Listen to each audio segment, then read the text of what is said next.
Hi, my name's Haley, and this is my final for our Death and Dying class.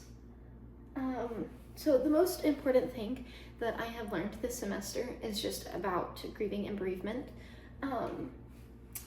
Grief is just so important for getting over the loss of a loved one, and just processing it. Us as humans are we hate to be uncomfortable and to feel the stress and to just suffer, which is what grief is. But I have been told many times that falling into grief is how you process it, and that grief and bereavement is what makes us human and allows us to be different from the rest of the animals, is that we care, basically. And the grief allows us to learn how to cope with those feelings. My personal philosophy on death is that it's a natural process, and that it is inevitable, that we are all going to die, and it doesn't matter. Like, we're all going to experience the loss of our loved ones. It's just inevitable, and there's no getting away from it. However, my other part of my philosophy is that it's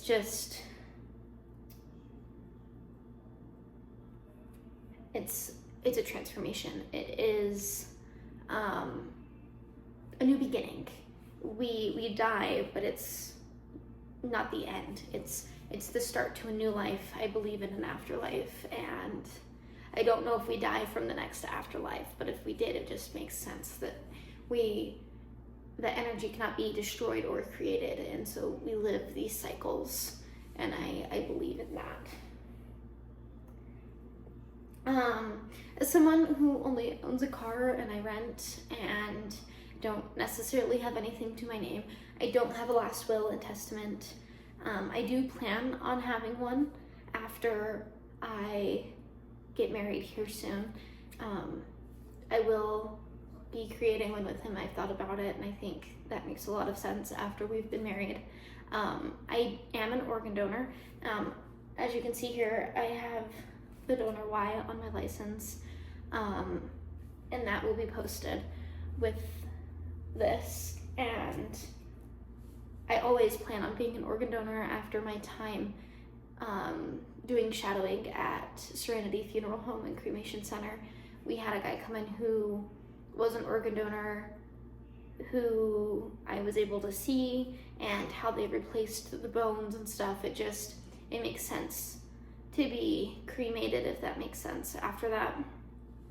So I plan on being cremated, especially because I will always be a donor, because if I'm not using it, it should save other people's lives.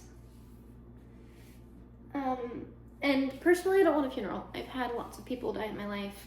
I don't love funerals. I like the gathering afterwards after a funeral, like just being able to spend time with family and like food and stuff, but the funeral itself has always been really hard for me. Though I will say that I will not control anybody. If my future kids one day want to have a funeral for me, they can totally do that if that helps them process, but just not for myself. I wouldn't want one.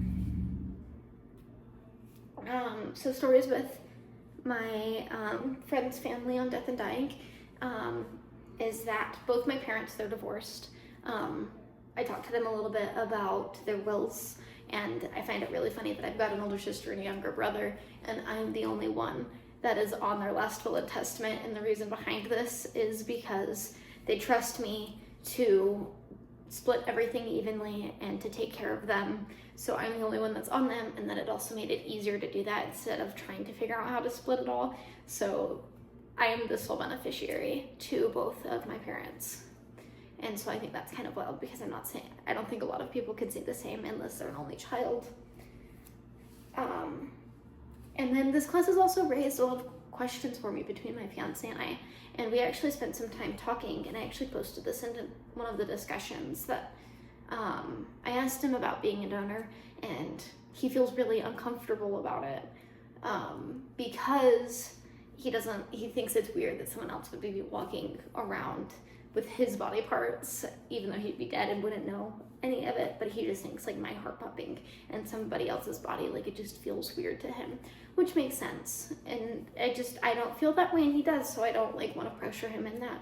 But we both agreed we wanted to be cremated, which I think is a lot of fun, especially because they will mix your ashes together, and so I think it's funny that we could be mixed together. And I joke about us being like put into maracas or pressed into diamonds or something like that, something cute and something that we can be held on to forever, if that makes sense, rather than being buried in a place that might never be visited, while we could continue to be with our family, if that makes sense. And so we had a long conversation about being cremated and how we would want that to happen. And I bet we would continue to talk about it.